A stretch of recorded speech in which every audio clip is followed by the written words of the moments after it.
sfrecciano per le calli di Chioggia come bolidi. Sono le biciclette elettriche, usate dai ragazzini in maniera impropria, come fossero degli scooter, solo che non serve né casco né assicurazione e quindi i giovani ne approfittano per non rispettare le precedenze, parlare al telefono, procedere in terza o quarta fila, creando situazioni di pericolosità per sé e per gli altri. Ma pedalare no?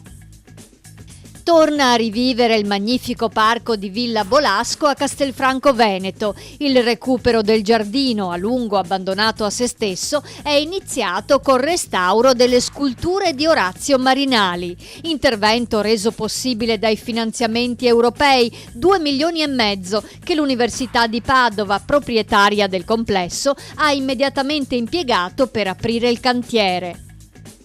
La maturità gli ha dato alla testa. Per festeggiare il conseguimento del diploma, un 19enne ha rubato un autobus di linea a Polverara e nottetempo ha portato in giro altri 2 amici, abbattendo parecchi cartelli stradali e rischiando grosso. L'esuberante conducente è stato denunciato per furto aggravato, danneggiamenti e guida con patente non idonea. Altro che maturità!